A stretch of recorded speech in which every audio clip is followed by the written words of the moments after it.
ఒకసారి ఒక అబ్బాయి వాళ్ళ నాన్నని ఇలా అడిగాడు, నాన్న నా లైఫ్కి ఎంత వాల్యూ ఉంది అని. అప్పుడు వాళ్ళ నాన్న ఇలా అన్నాడు, ఒకవేళ నువ్వు నిజంగానే నీ లైఫ్ వాల్యూ తెలుసుకోవాలి అనుకుంటే నేను నీకు రాయి ఇస్తా. ఆ రంగు రాయి తీసుకొని మార్కెట్కి వెళ్ళు. అండ్ ఎవరైనా దీని రేట్ అడిగితే ఏం చెప్పకు, జస్ట్ నీ 5,000 చూపించు, కానీ ఆ రాయి అమ్మకు. వాళ్ళ నాన్న చెప్పినట్లే ఆ అబ్బాయి మార్కెట్కి వెళ్ళి కొంచెం టైం అక్కడ కూర్చొని ఉన్నాడు.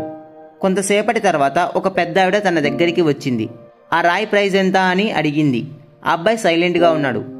తను ఏం మాట్లాడకుండా తన 5,000 చూపించాడు. అప్పుడు ఆ పెద్ద ఆవిడ 500 రూపాయల, సరే నేను ఈ రాయిని నీ నుంచి కొనుక్కుంటాను అని చెప్పింది. అబ్బాయి ఒక్కసారిగా షాక్ అయ్యాడు.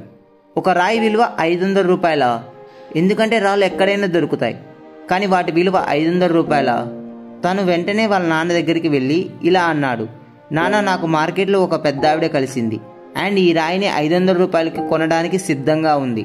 ఆ రాయిని అమ్మమంటావా? వాళ్ళ నాన్న ఇలా అన్నాడు, లేదు, ఈసారి నువ్వు ఈ రాయిని తీసుకొని మ్యూజియంకి వెళ్ళు.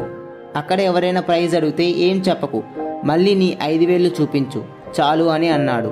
ఆ అబ్బాయి మ్యూజియంకి వెళ్ళాడు. అక్కడ ఒక మనిషి చూపు ఈ అబ్బాయి చేతిలో ఉండే రాయి పైన పడింది. అప్పుడు తను ఈ రాయి ప్రైజ్ ఎంత అని అడిగాడు. అబ్బాయి ఏం మాట్లాడకుండా తన 5,000 చూపించాడు. అప్పుడు ఆ మనిషి 50,000 రూపాయల? సరే నేను ఈ రాయి కోసం 50,000 రూపాయలు ఇవ్వడానికి సిద్ధంగా ఉన్నాను. ఈ రాయిని నాకు ఇచ్చేసేయ్ అన్నాడు. అబ్బాయి మళ్ళీ షాక్ అయ్యాడు. వెళ్ళి వాళ్ళ నాన్నతో ఇలా చెప్పాడు, నాన్న మ్యూజియంలో నాకు ఒక మనిషి కలిశాడు. ఈ రాయికి 50,000 రూపాయలు ఇవ్వడానికి రెడీగా ఉన్నాడు. ఇప్పుడు నేను నిన్ను లాస్ట్ ప్లేస్కి పంపిస్తున్నా.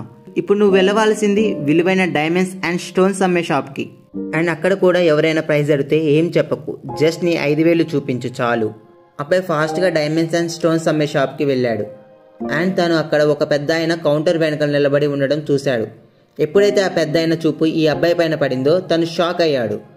తను కౌంటర్ నుంచి బయటికి వచ్చి అబ్బాయి చేతుల నుంచి ఆ స్టోన్ తీసుకొని, ఓ మై గాడ్, ఈ రాయి కోసం నేను నా లైఫ్ మొత్తం వెతికాను, ఎక్కడ కూడా ఈ రాయి దొరకలే. నీకు ఈ రాయి ఎక్కడ దొరికింది? దీని ప్రైస్ ఎంత? నాకు ఈ రాయి ఇవ్వడానికి ఎంత తీసుకుంటావు అని అడిగాడు. అబ్బాయి ఏం మాట్లాడకుండా తన 5,000 చూపించాడు. అప్పుడు ఆ పెద్ద ఆయన అన్నాడు, ఎంత? 5 లక్షల రూపాయల?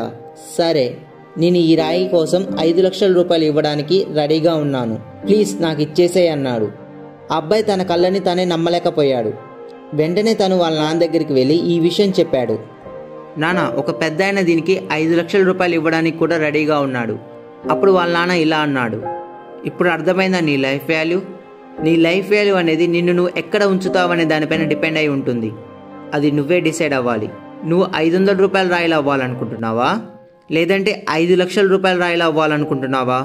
ఫ్రెండ్స్, లైఫ్లో మిమ్మల్ని ఇష్టపడే వాళ్ళు చాలామంది ఉంటారు, వాళ్ళకి మీరు అన్నీ. కానీ ఇంకొందరు ఎలా ఉంటారంటే కేవలం మిమ్మల్ని ఒక వస్తువుగా వాడుకుంటారు. వాళ్ళకి మీరు ఏం car. Me worth and value ఎప్పుడు కూడా వేరే వాళ్ళు మిమ్మల్ని ఎలా ట్రీట్ చేస్తున్నారనే దానిపైన డిపెండ్ అవ్వదు.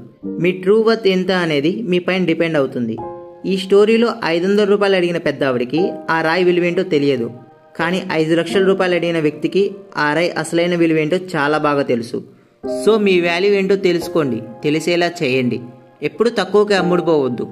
అండ్ నీ విలువేంటో తెలియని వాళ్ళ దగ్గర ఉంటూ మీ టైంని వేస్ట్ చేసుకోవద్దు. అది రిలేషన్షిప్ అయినా సరే, జాబ్ అయినా సరే, అది ఏదైనా సరే. ఫ్రెండ్స్, మీరు ఈ స్టోరీ నుంచి ఏం నేర్చుకున్నారు కామెంట్లో షేర్ చేయండి. ఈ స్టోరీ మీకు నచ్చితే జస్ట్ ఇద్దరికైనా షేర్ చేయండి.